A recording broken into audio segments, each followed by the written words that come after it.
টিভিলৈ স্বাগতম গোলাঘাটৰ জুৱাই আৰু অসমীয়াৰ সন্তান জুবিন গাৰ্গক ন্যায় লাগিবই আৰু এয়া অসমবাসীৰ দাবী প্ৰতিগৰাকী জুবিন অনুৰাগীৰ দাবী আৰু সমান্তৰালভাৱে গোলাঘাটৰ যি বাটা পইণ্ট সেই স্থানটোৰ নাম হ'ব লাগে জুবিন পইণ্ট আৰু শ্যামকানু মহন্ত সিদ্ধাৰ্থ শৰ্মা যতেই লুকাই নাথাকক কিয় ওলাই আহক আৰু উলিয়াই যদি আনিব নোৱাৰে তেনেহলে আৰক্ষীয়ে শীঘ্ৰেই বিচাৰি আনক আৰু বিচাৰি গ্ৰেপ্তাৰ কৰক এই অভিযুক্তক জুবিন গাৰ্গক আজি অসমীয়াই হেৰুৱালে গতিকে ন্যায় লাগিব অসমীয়াক নিজৰ সন্তানক হেৰুৱাই মৰ্মাহত হোৱা অসমীয়া এতিয়া পুনৰ দাবী উত্থাপন কৰিছে কেইবাটাও লৈছে এইবোৰ টাইম এইট বিগ ব্ৰেকিং গোলাঘাটৰ জুৱাই অসমীয়াৰ পুত্ৰক ন্যায় দিয়ক আৰু এই দাবী উত্থাপন কৰিছে এতিয়া গোলাঘাটবাসীয়ে ওলাই আহিছে গোলাঘাটৰ দল সংগঠন বাটা পইণ্টৰ নাম হওক জুবিন পইণ্ট বাটা পইণ্টৰ নাম জুবিন পইণ্ট নামাকৰণ কৰাৰ বাবে দাবী উত্থাপন কৰিছে শ্যামকানু মহন্তৰ বিৰুদ্ধে গৰজি উঠিছে দল সংগঠন জুবিন গাৰ্গৰ মেনেজাৰ সিদ্ধাৰ্থ শৰ্মাৰ বিৰুদ্ধে ক্ষোভ প্ৰকাশ কৰিছে দল সংগঠনে জুবিনৰ মেনেজাৰ সিদ্ধাৰ্থ শৰ্মাই আজিও কিয় অসমীয়াক দিয়া নাই উত্তৰ সকলো তন্নকৈ তদন্ত কৰিব লাগে সকলো তথ্য পোহৰলৈ আহিব লাগে সমগ্ৰ ঘটনাৰ তথ্য পোহৰলৈ আহিব লাগে শ্যামকানু মহন্ত সিদ্ধাৰ্থৰ বিৰুদ্ধে শীঘ্ৰে সিদ্ধান্ত গ্ৰহণৰ দাবী উত্থাপন কৰিছে এতিয়া দল সংগঠনে জুবিন গাৰ্গৰ মোবাইল ফোন পৰিয়ালৰ হাতত সমজাই দিয়াৰো দাবী উত্থাপন কৰিছে গোলাঘাটৰ দল সংগঠনসমূহে আৰু সমগ্ৰ ৰাজ্যবাসী যেহেতু এতিয়াও এই সুখ পাহৰিব পৰা নাই যাৰ বাবে সমগ্ৰ ৰাজ্যবাসীয়ে প্ৰতিটো মুহূৰ্ততে দাবী উত্থাপন কৰিছে ৰাজ্য চৰকাৰক আৰু ৰাজ্যৰ মুখ্যমন্ত্ৰীগৰাকীয়ে ইতিমধ্যে এই সন্দৰ্ভত এটা সঠিক পদক্ষেপ গ্ৰহণ কৰিছে প্ৰথম অৱস্থাতে শ্যামকানু মহন্তৰ বিৰুদ্ধে একশ্যন লৈ আৰু যোৰহাটৰ বিভিন্ন প্ৰান্তত যেহেতু থানাসমূহত এজাহাৰ দাখিল কৰা হৈছিল শ্যামকানু মহন্ত আৰু সিদ্ধাৰ্থ শৰ্মাৰ বিৰুদ্ধে বহু অভিযোগ দাখিল কৰিছিল আৰু সেই অভিযোগৰ এজাহাৰ লৈ বৰ্তমান সিআইডি দলে তদন্ত প্ৰক্ৰিয়া অব্যাহত ৰাখিছে আৰু এই তদন্ত প্ৰক্ৰিয়া যাতে কোনো কাৰণত কেৱল মাত্ৰ তদন্ত প্ৰক্ৰিয়া হৈ নাথাকে এই তদন্তত যাতে দোষীক বিচাৰি উলিয়াবলৈ সক্ষম হয় আৰু মৰমৰ ল'ৰাটোৰ কিদৰে মৃত্যু হ'ল এই ঘটনাৰ যাতে তন্নকৈ সকলো তথ্য ৰাইজৰ সন্মুখত উদঙাই দিবলৈ সক্ষম হয় তদন্তকাৰী দলে তাৰ দাবী উত্থাপন কৰিছে এতিয়া দল সংগঠনসমূহে আৰু জুবিন গাৰ্গ যেহেতু গোলাঘাটৰ জুৱাই গতিকে এই মুহূৰ্তত যদি আপুনি গোলাঘাটৰ পৰা চাই আছে টাইম এইট তেনেহলে গোলাঘাটৰ জুৱাইৰ ন্যায় বিচাৰি আপুনিও কমেণ্ট কৰক আৰু গোলাঘাটৰ নাম যেহেতু গোলাঘাটৰ বাটা পইণ্টৰ নাম জুবিন পইণ্ট বুলি দাবী কৰিছে গোলাঘাটবাসীয়ে গতিকে গোলাঘাটৰ জুৱাইক প্ৰতিটো মুহূৰ্তত যাতে আমি অমৰ কৰি ৰাখিব পাৰোঁ নিজৰ মনত যাতে আমি জীয়াই ৰাখিব পাৰোঁ জুবিন গাৰ্গক তাৰ বাবে এই দাবী উত্থাপন কৰিছে প্ৰতিগৰাকী জনসাধাৰণে গতিকে গোলাঘাটবাসী হিচাপে আপুনিও এই বাৰ্তা শ্বেয়াৰ কৰক চাওক সমগ্ৰ ৰাজ্যবাসী ওলাই আহিছে প্ৰত্যেকৰে চকুত চকু পানী সকলোৰে হাতে হাতে মম দেখিছে কাৰোবাৰ মোবাইলৰ ফ্লাছ লাইট দেখিছে মুঠতে এই দাবী কেৱল মাত্ৰ ৰাজ্যবাসীৰ যে জুবিন গাৰ্গে ন্যায় পাবই লাগিব যি ঘটনা বিদেশত সংঘটিত হ'ল আৰু যাৰ বাবে সংঘটিত হ'ল প্ৰতিটো ঘটনাৰ এতিয়া তন্নকৈ সমগ্ৰ অসমবাসীৰ সন্মুখত উদং হ'ব লাগিব প্ৰতিটো তথ্য অসমবাসীৰ মনত যেহেতু এতিয়াও সন্দেহ যে এই ঘটনা কোনো কাৰণত স্বাভাৱিক ঘটনা নহয় জুবিন গাৰ্গে কোনো কাৰণত স্বাভাৱিক মৃত্যু কাকলি লোৱা নাই যদিও জুবিন অসুস্থ হৈ আছিল চিকিৎসকৰ পৰামৰ্শ মতে চলি আহিছিল জুবিন গাৰ্গ আৰু সময় ঔষধ দিয়া সময় খাদ্য দিয়া বা সময় টোপনি যোৱা সকলো দায়িত্ব জুবিন গাৰ্গৰ পত্নী হিচাপে গৰিমা শইকীয়া গাৰ্গে প্ৰতিটো মুহূৰ্ততে দায়িত্ব পালন কৰি আহিছিল এগৰাকী সহধৰ্মিনী হিচাপে প্ৰতিটো মুহূৰ্ততে জুবিন গাৰ্গৰ কাষত থাকি প্ৰতিটো সময়তে পৰিচৰ্যা কৰি আহিছিল স্বামীৰ কিন্তু সেইগৰাকী গৰিমা শইকীয়া গাৰ্গ আজি অকলশৰীয়া হ'ল কাৰ বাবে এই লোকসকলৰ বাবে যিসকলে বিদেশত গৈ অসমৰ ল'ৰাটোৰ নাম লৈ অসমক ৰিপ্ৰেজেণ্ট কৰিব লাগিব বুলি কয় কিন্তু সেয়া নহয় কেৱল মাত্ৰ বেপাৰ কৰিবলৈ অসমৰ পৰা অসমৰ ল'ৰাটো লৈ গ'ল আৰু বিদেশত গৈ হেৰুৱাই থৈ আহিলে গতিকে অসমবাসীয়ে কোনো কাৰণত এই কথা সহ্য কৰিব নোৱাৰে আজি অসমীয়াই ল'ৰাটো ঘূৰাই নাপায় কিন্তু ন্যায় লাগিবই ন্যায় অবিহনে অসমীয়া মনে মনে বহি নাথাকে আৰু ৰাজ্য চৰকাৰৰ মুখ্যমন্ত্ৰীগৰাকীও এতিয়া অসমীয়াৰ স্বাৰ্থতে যে বৃহৎ পদক্ষেপ গ্ৰহণ কৰিব সমগ্ৰ ৰাজ্যবাসীয়ে সেয়া আশা কৰিছে আৰু আজি পুৱাতে যেহেতু মুখ্যমন্ত্ৰীগৰাকীয়ে ইতিমধ্যে ভাল খবৰ দিছে শ্যামকানু মহন্তৰ প্ৰতিটো অনুষ্ঠান এতিয়া অসমত ব্লেকলিষ্ট ঘোষণা কৰিছে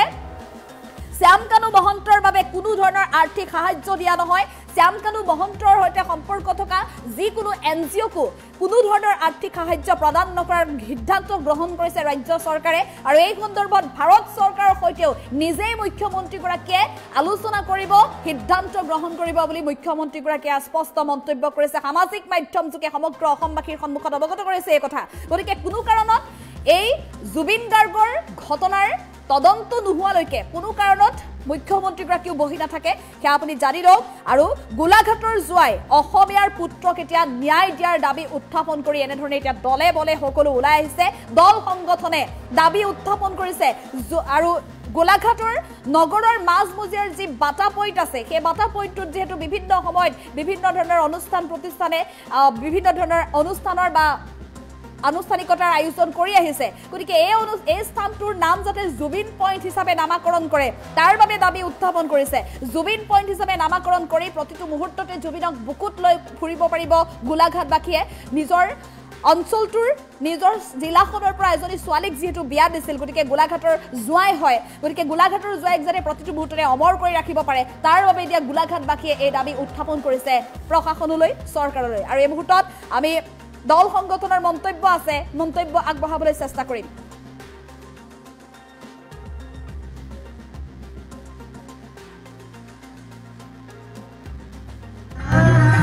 দ্বিতীয় কথা হৈছে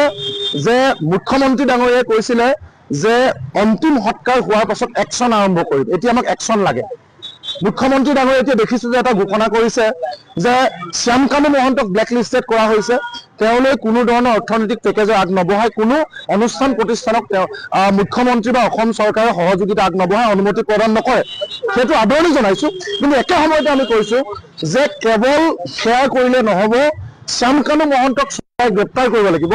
কাৰণ মূল অভিযুক্ত শ্যাম কানু মহন্ত আপোনালোকে জানে যে CIDক মুখ্যমন্ত্ৰী ডাঙৰীয়াই নিজৰ ক্ষমতাৰে তেওঁ CIDলৈ গোচৰ হস্তান্তৰ কৰিছে ভাল কথা কিন্তু আমি সকলোৱে জানো যে প্লেচ অফ অকাৰেন্স য'ত দুৰ্ঘটনা সংঘটিত হৈছে সেই বিদেশত ছিংগাপুৰত CIDৰ সীমাবদ্ধতা আছে CIDৰ কথা মতে CBI নচলে আৰু CBI মতে বা CIDৰ কথা মতে ইণ্টাৰপল নচলে CID হৈছে অসমৰ অনুসন্ধানকাৰী সংস্থা আৰু CBI হৈছে ভাৰতৰ অনুসন্ধানকাৰী সংস্থা আৰু ভাৰতবৰ্ষৰ অনুসন্ধানকাৰী সংস্থা CBIৰ দৰে আন দেশৰ অনুসন্ধানকাৰী সংস্থাবিলাকক লৈ ইণ্টাৰপল গঠন হৈছে গতিকে ইণ্টাৰপলৰ তদন্ত কৰিবলৈ হ'লে CBI আগভাগ ল'ব লাগে যেতিয়া জুবিনদাৰ নশ্বৰ দেহটো অসমলৈ লৈ অনা হৈছিল তেতিয়া জুবিনদাৰ যিজন মেনেজাৰ সিদ্ধাৰ্থ গোস্বামী তেখেতে কিন্তু দিল্লীতে ৰখি গৈছিল কিন্তু অসমলৈ অহা নাছিল আজি পৰ্যন্ত কিন্তু জুবিনদাৰ যিটো মোবাইল ফোন তেখেতৰ হাততে আছে আমাৰ যদি নিজৰ ফোনটো এজন মেনেজাৰক বা ইমান এটা ডাঙৰ ঘটনা হোৱাৰ পিছত তেখেতৰ পাৰিবাৰিক পৰিয়ালক কিন্তু মোবাইল ফোনটো তেখেতে কিয় সঞ্চাৰ নিদিলে তেনেকুৱা কিন্তু বহু প্ৰশ্ন অসমৰ ৰাইজৰ মনত এতিয়া উতলি আছে আৰু আমি দাবী জনাইছো গোলাঘাটৰ জুৱাই হিচাপে যে আমাৰ যিটো বাটাৰ পইণ্ট সেই বাটাৰ পইণ্টটোত জুবিন গাৰ্গ হিচাপে গোলাঘাট আয়ুক্ত মহোদয়ে নামাকৰণ কৰিব লাগে আৰু জুবিনৰ সেয়াৰ অনুকূল আমি সজীৱ কৰি তুলি ৰাখিব পাৰোঁ সেই কথা আমি স্পষ্টকৈ কৈছোঁ যেতিয়া জুবিনদাৰ নশ্বৰ দেহটো অসমলৈ লৈ অনা হৈছিল তেতিয়া জুবিনদাৰ যিজন মেনেজাৰ সিদ্ধাৰ্থ গোস্বামী তেখেতে কিন্তু দিল্লীতে ৰখি গৈছিল কিন্তু অসমলৈ অহা নাছিল আজি পৰ্যন্ত কিন্তু জুবিনৰ যিটো মোবাইল ফোন তেখেতৰ হাততে আছে আমাৰ যদি নিজৰ ফোনটো এজন মেনেজাৰক বা ইমান এটা ডাঙৰ ঘটনা হোৱাৰ পিছত তেখেতৰ পাৰিবাৰিক পৰিয়ালক কিন্তু মোবাইল ফোনটো তেখেতে কিয় সঞ্চাৰ নিদিলে তেনেকুৱা কিন্তু বহু প্ৰশ্ন অসমৰ ৰাইজৰ মনত এতিয়া উতলি আছে আৰু আমি দাবী জনাইছো গোলাঘাটৰ জুৱাই হিচাপে যে আমাৰ যিটো বাটাৰ পইণ্ট সেই বাটাৰ পইণ্টটোত জুবিন গাৰ্গ হিচাপে গোলাঘাট আয়ুক্ত মহোদয়ে নামাকৰণ কৰিব লাগে আৰু